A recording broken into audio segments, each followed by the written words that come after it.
بسم اللہ الرحمن الرحیم۔ السلام علیکم ورحمۃ اللہ۔ آج ہم آگے والا پارٹ شروع کرتے ہیں۔ سبق کون سا ہے؟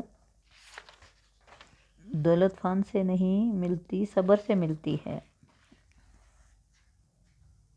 پہلوان کئی روز کا فاقے سے تھا۔ اس نے سیر ہو کر کھایا اور پھر اطمینان سے سو گیا۔ قافلے میں موجود ایک بوڑھے نے کہا، مجھے چوروں سے زیادہ اس پہلوان سے خطرہ ہے، اور کیا تم جانتے نہیں کہ جاہل کے پاس چند درہم تھے اور وہ چوروں کے خوف سے سو نہیں سکا تھا، اور اس نے اپنے دوست کو مدد کے لیے بلایا تاکہ اس کی پریشانی دور ہو۔ پھر اس کا وہ دوست وہ درہم لے کر بھاگ گیا۔ لوگوں نے اس جاہل سے رونے کی وجہ پوچھی تو اس نے کہا، میرا رہبر چور نکلا اور وہ میرے درہم لے کر بھاگ گیا۔ مجھے اس پر اعتبار نہیں جب تک میں اس کی عادت نہ جان لوں، اور جو بظاہر دوست نظر آتا ہے اس کے دانت دشمن سے زیادہ تیز ہوتے ہیں۔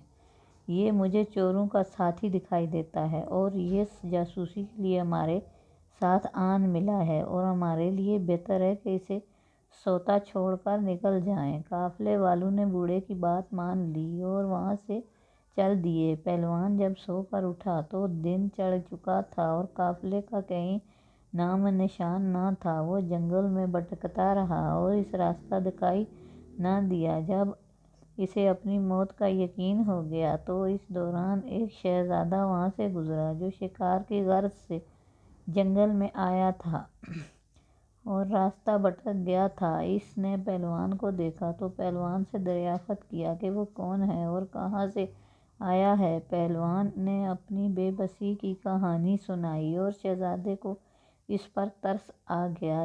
پھر جب شہزادے کے ساتھی سے ملے تو اس نے پہلوان کو اپنے ایک مہمتر خاص کے ہمراہ اسے شہر واپس روانہ کیا۔ پہلوان کا باپ بیٹے کے انتظار میں تھا۔ اس نے بیٹے کو دیکھا تو خوش ہو گیا۔ پہلوان نے باپ کو اپنی آپ بیتی سنائی تو باپ نے کہا، میں تجھے کہتا تھا کہ خالی ہاتھ سفر کرنا وبال جان ہے۔ ایک مفلس نے کہا، جو پھر سونا ایک من زور سے بہتر ہے۔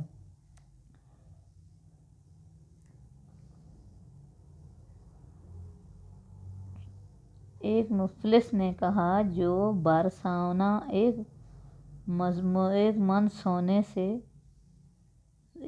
زور سے بہتر ہے۔ پہلوان نے باپ کی بات سنی تو کہا، محنت کے بغیر خزانہ نہیں ملا کرتا، اور جان کو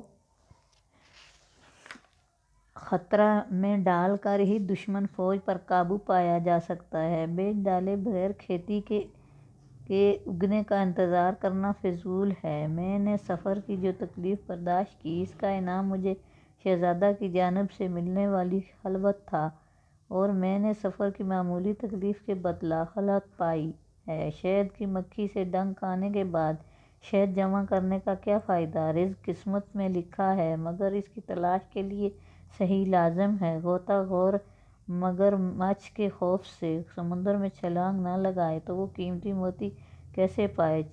چکی کا نیچے والا پارٹ حرکت نہیں کرتا، مگر وہ بھاری بوجھ اٹھاتا ہے۔ شیر غار میں رہے تو اسے کھانے کو کچھ نہ ملے۔ پہلوان کا باپ بولا، تیری قسمت نیک تھی کہ تو شہزادے کو مل گیا اور اس نے تیرے حال پر رحم کیا۔ ایسا اتفاق ہر مرتبہ نہیں ہوتا۔ شکاری ہر مرتبہ گدڑ نہیں پکڑتا، اور کسی دن چیتا اس کا شکار بن جاتا ہے۔ ایران کے بادشاہ کی انگوٹھی میں قیمتی نگینہ تھا۔ وہ عیدگاہ کی جانب گیا اور حکم دیا کہ اس انگوٹھی کے نگینہ گنبد پر نصب کر دو۔ جو شخص اس انگوٹھی کے حلقے سے تیر گزارے گا، یہ انگوٹھی اس کی ہوگی۔ 400 تیر اندازوں نے قسمت آزمائی، مگر سب ناکام رہے۔ پھر ایک چھوٹے بچے نے، جو اپنی چھت سے تیر پھینک رہا تھا، اس کا تیر انگوٹھی کے حلقے سے گزر گیا اور وہ انگوٹھی سے مل گئی۔ اس بچے نے تیر کمان پھینک دیا اور لوگوں کے پوچھنے پر کہا، جو عزت ملتی تھی وہ مل چکی۔ ایسا بھی ہوتا ہے کہ دنا کی رائے کا کام بگاڑ دیتی ہے، اور ایسا بھی ہوتا ہے کہ نادان بچے کا تیر نشانے پر لگ جاتا ہے۔ نصیحت: اس حقیقت کو بیان کرنے کا مقصد یہ ہے کہ بندے کا ہنر اسی وقت کام آتا ہے جب اللہ رب العزت کی مدد شامل حال ہو۔ شکریہ، اللہ حافظ۔